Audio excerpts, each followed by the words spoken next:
Yo lanzo una pregunta o una cosa de que, hablando de la IA, en realidad, a mi parecer, si una persona solamente quiere aprender una lengua extranjera, en realidad ya no hace falta ni aula ni docente.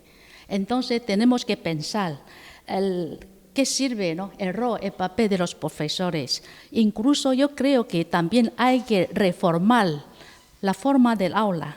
Imaginemos que antes un aula tradicional, la forma, la profesora o el profesor explica, los estudiantes escuchan, pero más tarde, hablando de flipped classroom, flipped classroom quiere decir que los estudiantes ya se convierten en el centro, luego el profesor comenta o complementa, y en la Universidad Nacional de NTU ahora incluso tenemos Future Room. Aula del futuro quiere decir muchas pantallas, como PLEDs. Luego, en ese mismo momento, los estudiantes ya escriben como si fuera una pizarra, o sea, varias. Entonces, los profesores, si quieren tener este aula, hay que pedir antes. Entonces, eso ya mucha más interacción. No sé si en sus países existe este tipo de Future Room. Quiere decir, o sea, además, yo creo que la docencia o la enseñanza a lo mejor ya hay que convertirse en grupo ya, no como vis a vis, uno one-to-one, sino de grupo, porque ese aula de Future Room se divide en varios grupos pequeños, como máximo cuatro, luego el profesor enseña enseguida, o sea, interacción con diversos grupos, y eso ya estimula tanto para la conversación, también para la gramática, porque los alumnos enseguida pueden escribir sus dudas y el profesor ya reacciona. Eso es mi duda de que a lo mejor en el futuro las universidades tienen que diseñar nuevo modelo de aulas. Y luego, a ver si ustedes tienen interés o más curiosidad para la ponencia de eso, o también se puede proponer más colaboraciones.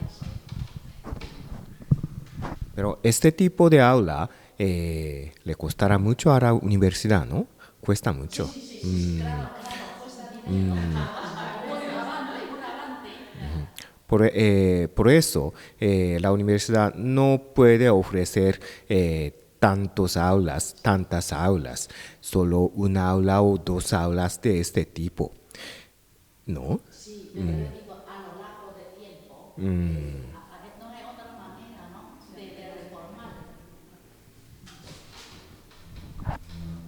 En mi facultad hay como se llama Smart Classroom. No es Future Classroom, pero Smart Classroom. Sí, pero con pantallas y los alumnos pueden subir.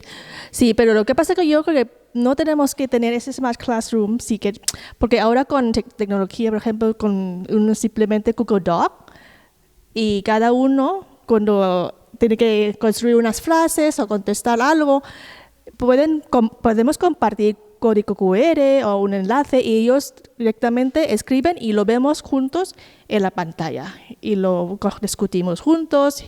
Y es que todavía si no, claro, porque necesita mucho dinero para tener Smart Classroom en todas partes y en una clase pues hay un número limitado para estudiantes para poder usar. Entonces si todavía no tenemos estos Smart o Future Classroom, creo que podemos aprovechar de otras herramientas y adaptarlas a eso también.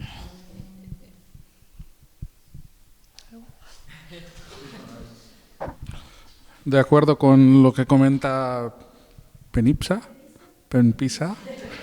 porque en caso de India también eso de la infraestructura sigue siendo un problema, escasez de fondos, y como ha comentado Yuri también, eso necesita un Future Classroom. Incluso lo que llamamos Smart Classrooms, eso de pizarra digital, no se ve disponible en todas las aulas, y seguimos de manera tradicional. Pero sí, con un cañón, un proyector, esto sí que todavía disponemos, internet, dispositivos móviles, tabletas, eso sí. Y buscar maneras de involucrar la enseñanza y aprendizaje utilizando estas herramientas de momento, es un esfuerzo en sí. Si no, lo que suelen hacer es como una entrega de información en formato audiovisual, por lo que utilizamos el YouTube o otras páginas web y dejarlo que lo revisen los alumnos y de ahí sacar vocabulario, aprender cosas y a base de ello, bueno, incluso para eso de mecanismo Flip Classroom, eso como ha dicho que los PowerPoints con sonido lo trabajan en casa y después en clase vienen con el resultado final comentado cómo va la cosa. Pues eso sí, también funciona. Al mismo tiempo, durante una de las presentaciones creo que van a hablar de los MOOCs también.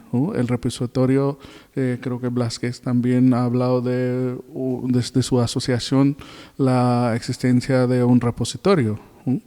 Pues en el caso de India también tenemos MOOCs y hemos intentado desarrollar, pero las estadísticas, lo que nos proporcionan de los MOOCs, en caso de los Estados Unidos, por ejemplo, se ha fallado bastante, un porcentaje elevado, casi entre 80 y 90%, que no ha tenido seguimiento porque necesita una automotivación enorme por parte del alumno. Y si habéis intentado esa plataforma AVE, Aula Virtual Español, eso también tampoco tuvo tanto éxito en caso de India. No lo sé cómo funcionó, dio resultados esperados en caso de sus países o no, pero sí que fracasó bastante en caso de India. Y intentaron esa mediación por profesores estando en clase para mediar el contenido con el alumno. Pues dentro de lo que disponemos de momento, mejorarlo es ante todo es una labor principal que venir con unas nuevas instalaciones, más gasto de dinero, que ya no quieren los gobiernos, no quieren invertir, y ahí pensar que sin docencia, sin formación capacitada, empezar a generar resultados con alumnos, esto me parece una ilusión, ¿no? O ambición demasiada. Y en general, si veo a la tecnología, ¿no? Hablo de la tecnología en general, ¿no? Nos ha alejado de nuestras interacciones humanas. Y ahí mismo es muy normal, evidente, en el aeropuerto, en un bar o incluso en nuestras casas. 4 miembros de la familia con la pantalla, ¿no? Y acabo de volver de mi casa, de mis padres, y ahí está mi abuela con 90 y no sé cuántos años, y la vi mirando la pantalla del teléfono sobre medianoche. Y yo decía, pero ¿eso qué manía es? Y eso si ya nos tiene enganchado, ¿no? Y nos va aislando más, pues no sé si es interacción humana o de verdad es interacción artificial. Inteligencia artificial a la interacción artificial. Y corremos el riesgo de aislarnos más. Y llegará un momento, no sé, creo que en Japón, no sé si es así o no, pero yo veo que de momento lo que es la inteligencia artificial me parece todavía es una etapa naciente, es una fase básica. Va a cambiar como los avatares en metaverso. Justo vamos a tener un Alexa o un Google en formato holográfico, ¿no? Que va a salir y con esa persona podemos conversar directo con expresiones de cara faciales para dar más autenticidad a esa interacción que ahora todavía es 2-dimensional en formato textual. Pues muchas cosas al mismo tiempo he comentado.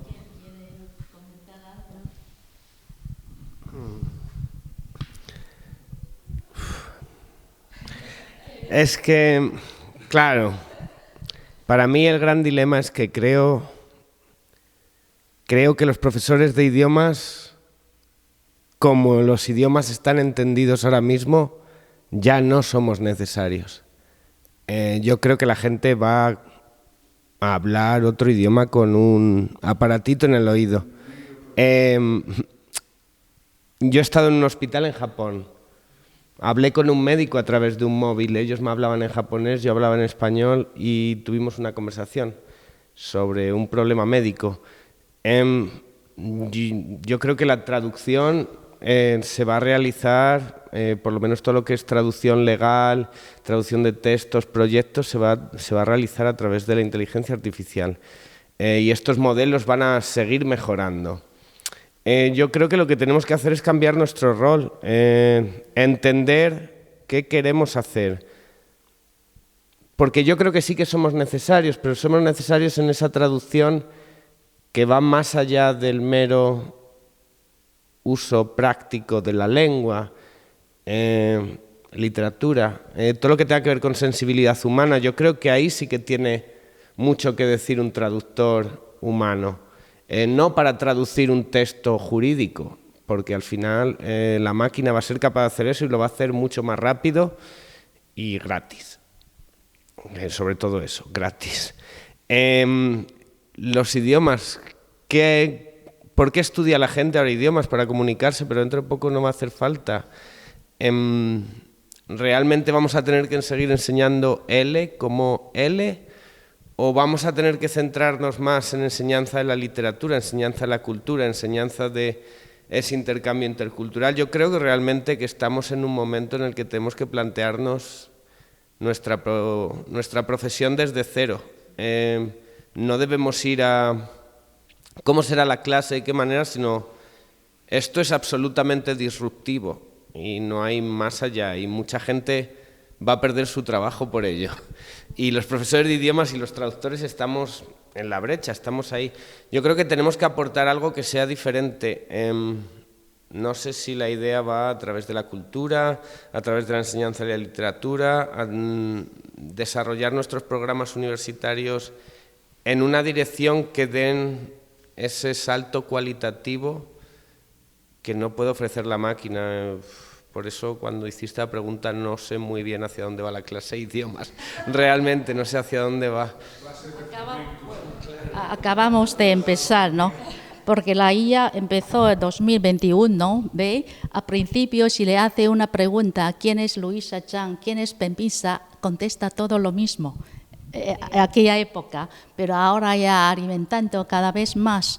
Yo creo que sí, esa preocupación, a ver, para mí yo creo que todas las nuevas tendencias son como parábola. Quiere decir, llega a un auge, luego a lo mejor tiene que estancarse un poco, ¿no? Para pensar. Otra forma es que yo creo que despertar el interés de los alumnos o la motivación, porque al fin y al cabo estamos viviendo en un mundo con seres humanos. Entonces, esa colaboración, en realidad, yo creo que en muchas universidades también hacen como co-teaching. Quiere decir que colaborar con un profesor extranjero, dando clase de español, o hasta ahora, hoy tenemos 5 ponencias, todo enfocando en la enseñanza de idioma. Mañana ya tendremos algo de literatura, de manuscrito y de otras cosas. A ver cómo nos ayuda esa IA. Yo creo que va a ser una salida bastante novedosa.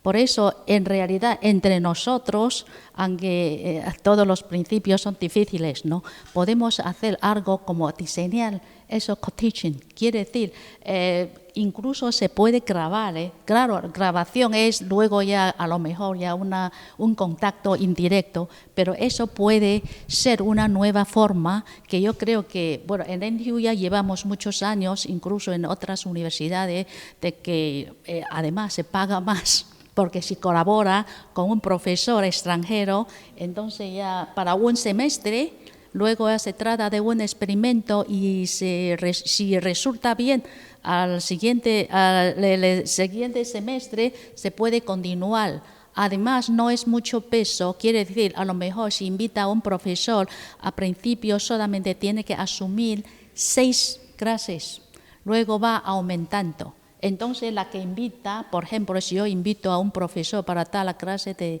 literatura, él o ella asume 6 clases, como 18 horas, y yo 12. Bueno, si cada semestre hay 16 semanas, puede ser solamente una tercia parte. No sé si esto les interesa o se interesa, ya sé. Sí. Una situación ahí mismo desde la perspectiva del Ministerio de Educación o Asuntos Maica y de repente a ellos les resulta más, ¿sabes?, económico, en vez de tener lectorados enviados a los países, hacerlo de media electrónica, del medio electrónico, y dar las clases, como ha dicho, tener un co-teaching, pues es más rentable, ¿no? Para ellos, menos fondos. Y no sé, si nos escuchan y de repente tengan esa idea de, vale, ahora quitamos, no hay necesidad de enviar profes lectorados, sino lo manejamos desde aquí. No sé, puede ser que ocurra en el futuro. Porque el turismo siempre es atrayente. Ya, yo creo que tenemos que volver, como ha dicho el profesor Miquel, que pensar cuál es lo esencial de enseñar idiomas y cómo podemos transmitir eso a los alumnos. Enseñar idiomas, tú aprendes un idioma para conectarte con otra cultura, con la gente, con su cultura, para entender cómo piensan, por qué piensan así, su forma de ser. No solo saber como, hola, ¿cómo estás? Y contestar muy bien, ¿sabes?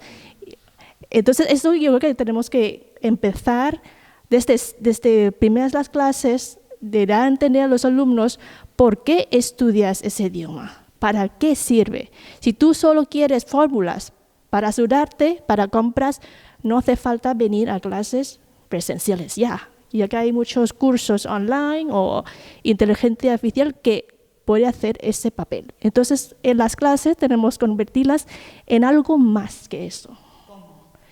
Por ejemplo, eso de no solo enseñar de cómo hablar una lengua, pero la interculturalidad es importante, la cultura, literatura, porque tú cuando te conectas con una persona hispanohablante, no solo hablas de cómo está el clima y tal, pero tienes que entender su cultura para tener más conversación, para va más allá de ¿qué tal estás? ¿Has comido? Eso es como cultura tailandesa, has comido, pero luego ya no tienes nada más, no tienen más contenido para desarrollar la conversación.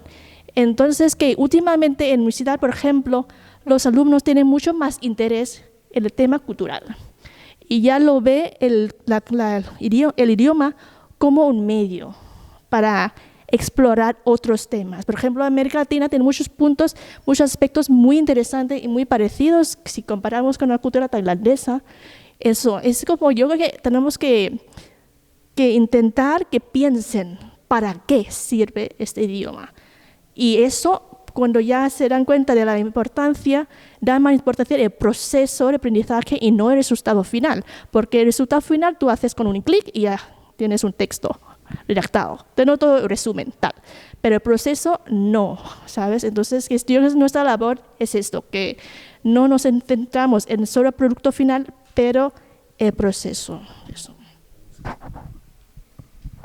Sí, yo en ese sentido, a ver, por supuesto no tengo la solución a lo que he dicho, pero creo que como dice Pempisa, esa idea de la vuelta al origen, ¿no? ¿Por qué nosotros mismos decidimos estudiar un idioma? ¿Por qué decidisteis vosotras no estudiar español? Tuvo que haber algo ahí que os llevase a eso, más allá de conseguir tener una carrera profesional, etcétera, etcétera, que eso siempre cuenta, ¿no? Pero es verdad que ahora ya no podemos ofrecer cosas que la máquina puede ofrecer. Yo no puedo intentar convencer a un alumno que estudie español para comunicarse con otra persona, para traducir un texto legal, para conseguir un tipo de trabajo, para trabajar en un call center. Hay muchos que trabajan en Filipinas en un call center, cuando ya ahora casi todos los bancos, casi todas las aerolíneas te responde un bot. esos trabajos están perdidos. De aquí a 10 años toda esa gente va a perder su empleo. Yo creo que lo que tenemos que hacer es buscar un poco más allá, ¿no? ¿Por qué decidiste?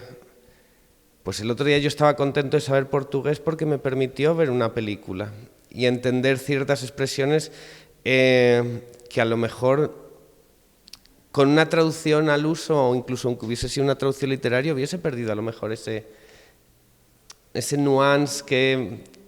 no lo sé. Entonces yo creo que hay pequeños detalles que a lo mejor sí fijarnos más en el aspecto intercultural, en esa pragmática que no se puede enseñar, que no es tan robótica, ¿no? Ese aspecto más humano del lenguaje que a lo mejor sí que podemos inculcar en nuestros alumnos para que aprecien otros valores y otras cosas que te ofrece, ¿no? El aprender una lengua. Yo creo que es algo que tenemos que pensar. Muy bien, en realidad la mayoría de los estudiantes empezaron a estudiar un idioma extranjero por determinado interés, por su interés al Real Madrid, al fútbol. Por eso yo creo que estos dos temas que ustedes han planteado, volviendo al diseño de plan de estudios.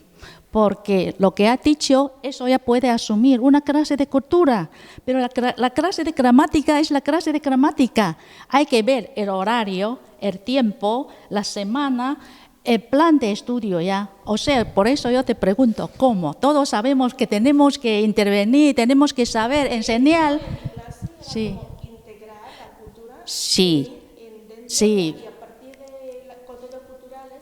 Sí.